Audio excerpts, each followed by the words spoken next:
जय पद्मपलाशक्षी जय त्वं श्रीपतिप्रिये जय मातर्महालक्ष्मी संसारानवतारिणी महालक्ष्मी नमस्तुभ्यं सुरेश्वरी हरिप्रिये नमस्तुभ्यं दयानिधे पद्मालये नमस्तुभ्यं च सर्वदे सर्वभूतहितार्थाय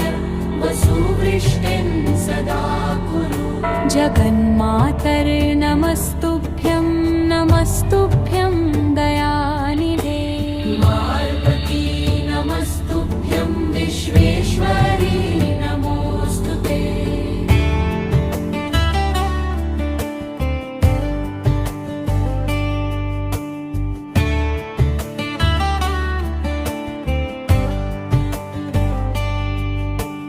नमः क्षीरार्णवसुते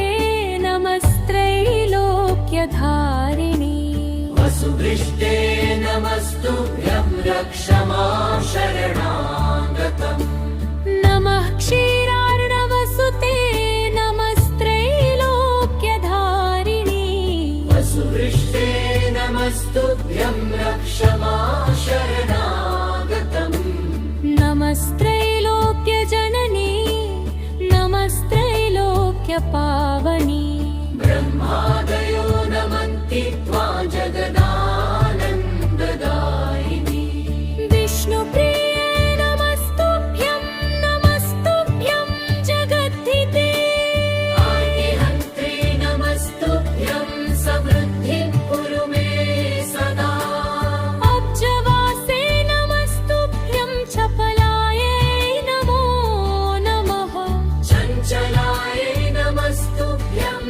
ललितायै नमो नमः नमः प्रद्युम्नजननी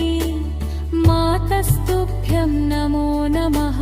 परिपालय मां मातः मातुभ्यं शरणागतम् शरण्ये त्वां प्रपन्नोऽस्मि कमले कमलालये त्राहि त्राहि महालक्ष्मी परित्राणपरायणे पाण्डित्यं शोभते नैव न शोभन्ते गुणानरे शीलत्वं नैव शोभेत महालक्ष्मी त्वया विना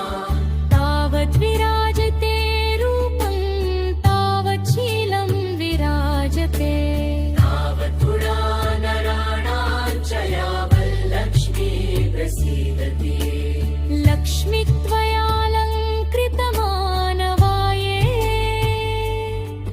पापैर्विमुक्ता नृपलोकमान्या गुणैर्विहीना गुणिनो भवन्ति दुःशीलिनः शीलवतां वरिष्ठा लक्ष्मीर्भूषयते रूपं लक्ष्मीर्भूषयते कुलं लक्ष्मीर्भूषयते विद्यां सर्वा लक्ष्मी विशिष्यते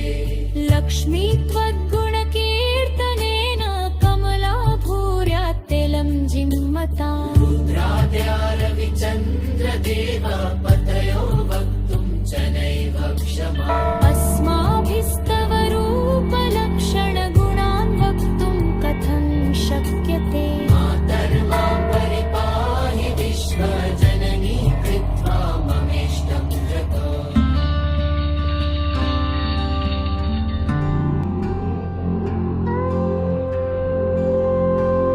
जय पद्मपलाशक्षी जय त्वं श्रीपतिप्रिये जय मातर्महालक्ष्मी संसारार्णवतारिणी महालक्ष्मी नमस्तुभ्यं सुरेश्वरी हरिप्रिये नमस्तुभ्यं दयानिधे पद्मालये नमस्तुभ्यं च सर्वदे सर्वभूतहितार्थाय वसुवृष्टिं तुष्टिं सदा कुरु जगन्मातर नमस्तुभ्यं नमस्तुभ्यं दयानिधे दयावती नमस्तुभ्यं विश्वेश्वरी नमोऽस्तुते नमः क्षीरार्णवसुते नमस्त्रैलोक्यधारिणी वसुरिष्ठे नमस्तुभ्यं रक्ष मां शरणागतम् नमः क्षीरार्णवसुते नमस्त्रैलोक्यधारिणी वसुरिष्ठे नमस्तुभ्यं रक्ष मां शरणागतम् नमस्त्रैलोक्यचर्मणि नमस्त्रैलोक्यपावनि ब्रह्मादयो नमन्ति त्वां जगदानन्ददायिनि विष्णुप्रिये नमस्तुभ्यं नमस्तुभ्यं जगद्धिते आर्तिहन्त्रे नमस्तुभ्यं समृद्धिं कुरु मे सदा अब्जवासे नमस्तुभ्यं चपलायै नमो नमः चञ्चलायै नमस्तुभ्यं ललितायै नमो नमः नमः जननी मातस्तुभ्यं नमो नमः परिपालय मां मातः मां तुभ्यं शरणागतम्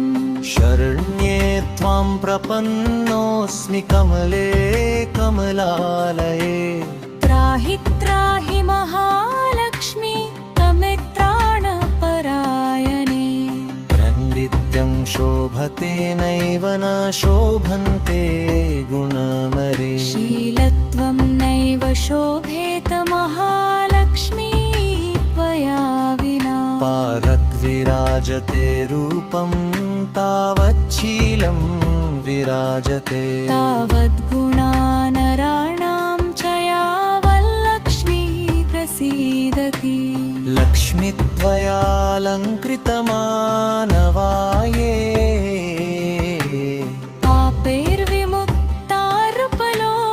पापैर्विमुक्तार्पलोकमान्याः गुणैर्विहीना गुणिनो भवन्ति दुःशीलिन शीलवतां वरिष्ठाः लक्ष्मीर्भूषयते रूपं लक्ष्मीर्भूषयते कुलम् लक्ष्मीर्भूषयते विद्यान् सर्वा लक्ष्मीर्विशिष्यते लक्ष्मी त्वद्गुणकीर्तनेन कमला भूर्यात्यलं जिह्मताम् रुद्राद्या रविचन्द्रदेवपतयो वक्तुं च नैव क्षमाः अस्माभिस्तव